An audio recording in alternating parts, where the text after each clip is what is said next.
As I'm writing this right now and recording this, I do so with the certainty that there is going to be at least one rather vapid theory video discussing how Luce's father died, or maybe he's not actually dead, or maybe he's secretly Balos, or maybe Balos killed him, and completely missing the main emotional and psychological thrust of this episode.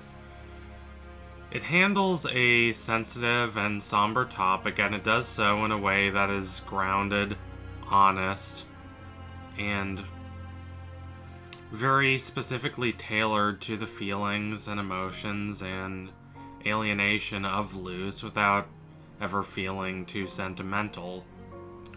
I'm making the conscious choice to not indulge in any bizarre speculation in this video, so as to be of a piece with the show, which tackles this topic in a sophisticated and thoughtful way. Luce's father has been dead for a long time, but not so long that she can't remember him. She remembers a lot of fond memories when she was very small, and she remembers a lot more of mourning him with her mother. Every year they would conduct this ritual in which, on the day of his death, they would take the day off, spend it picking flowers, and then place the flowers on his grave. It's a very beautiful and haunting image, and Luce can't do that this year, since she's in the Boiling Isles, so she feels disconnected not just from her father, but also from the connection with her mother that she enjoyed through this ritual, and the sense of catharsis and contemplation it really allowed them to have. The pain of losing her father still haunts Luce, though the pain's lessened over time, even though she asserts that she's not bothered by it anymore. Luce, in this ritual, has an opportunity for remembrance and also an opportunity to really let out a lot of the feelings of love and yearning and tender elegiac sorrow she feels toward her father's passing that she doesn't normally express. She doesn't often talk about her father. Camila doesn't often talk about Luce's father, her husband. And this led a lot of people to think that maybe they wouldn't want to talk about him. Maybe he just left, or is otherwise not in their lives by his choices. But that's not really the case. Camila and Luce clearly loved him deeply, and now he's been gone for a long time, and they've tried to move forward with their lives, but they're still drawn back by that grief, and they appreciate having an opportunity like this to mark and memorialize that grief and their love for Luce's father. This process says a lot about Luce and about Camila and about the relationship between them. And it also says a lot about how much Camila depends on Luce. Probably at least as much as Luce depends on Camila. Perhaps Camila has a lot of friends that we just don't see. It's possible.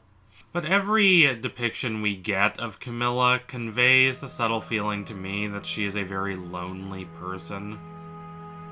Especially since the departure of Luce's father. And though she's so lucky and thankful to have someone like V in the house, kind of being her surrogate daughter, and we see V at the end of this episode in a nice little cameo appearance, it's not enough. She still cares deeply for this connection with Luce, and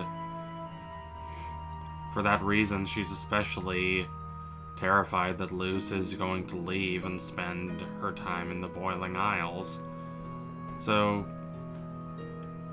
that idea of Camilla's loneliness, deepened by the loss of Luce's father, adds a lot to the conflict between Luce and Camila that we see over Luce not wanting to stay on Earth. This is exactly what I mean when I talk about the importance of fantasy stories or any kind of speculative fiction staying grounded in real emotionality. I'm not sure if I've mentioned this before, but I have a speculative online fiction magazine that I edit, and when people submit stories to us, what we really look for is not just interesting sci-fi or fantasy ideas, but how those ideas interact with the emotional core of the story, its relationships, and depictions of sorrow, yearning, passion, and desire. And a show like this really demonstrates the potential of really having that deep emotional core. In this episode, one of the show's best. And we see how Luce depends on Camila as well. She does want to be there. She wants to share this moment with Camila.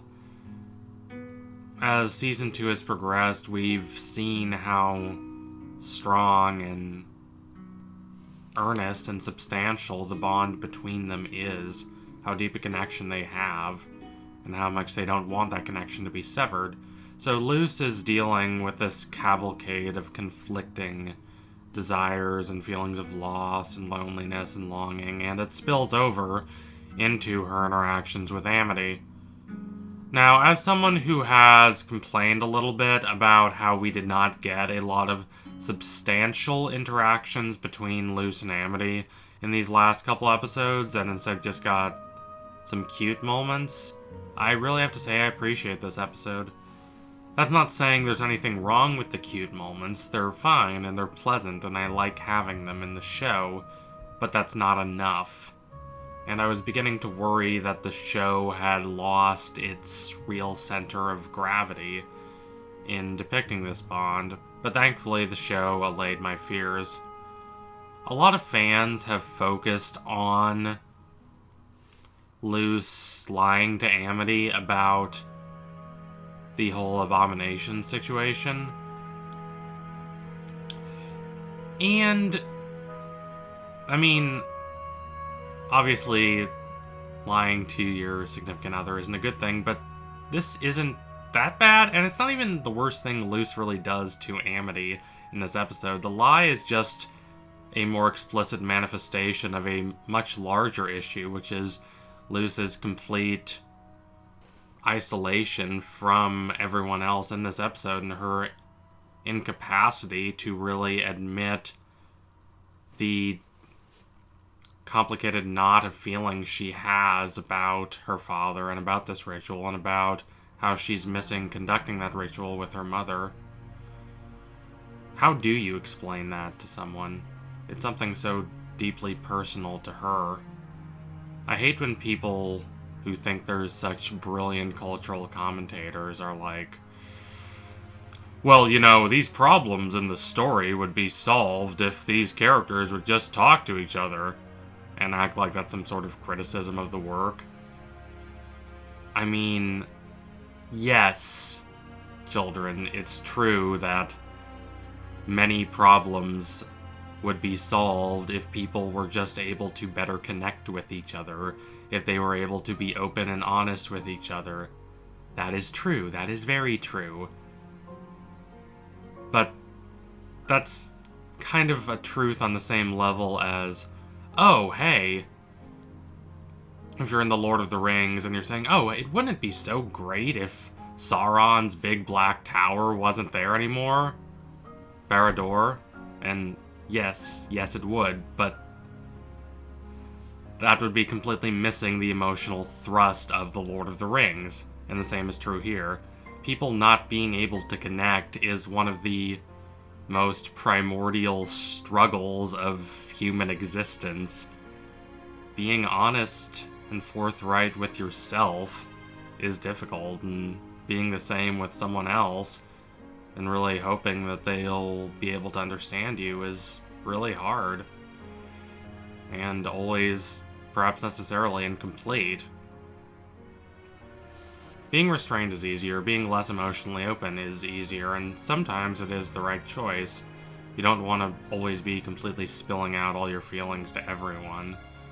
But there are times when you really need to be able to connect with someone, and it's great to have someone that you can connect with. But even in those circumstances, sustaining such a connection is difficult, and I appreciate how the show does not ignore the difficulties of forming such a connection. And maintaining such a connection during a lot of difficult moments that don't have a lot of easy answers, like we see in the case of Luce and her bond with her dead father and her lonely mother. I'm making it sound like this episode was really dour, but of course it's not. But it's still a really thoughtful and elegant episode. Melancholic, but not nihilistic. This is what the show can be at its best. It is quietly devastating and one of the absolute highlights of the Owl House so far. So thank you all for watching. If you liked what you saw today, don't forget to like, comment, and subscribe. Donate to my Patreon if you can, and you want to see more videos like this before anyone else. Keep watching the Owl House. I'm sure the show has a lot of great episodes in its future, but it'll be hard to top this one. The show really is at its best when it focuses in on the familial dynamics and sorrows and laments of Luce, which provide the show with some of its most nuanced and less obvious storytelling. So anyway, tune in soon for my next analysis. It will be coming soon. Promise you that. Thank you all again. Adios, comrades.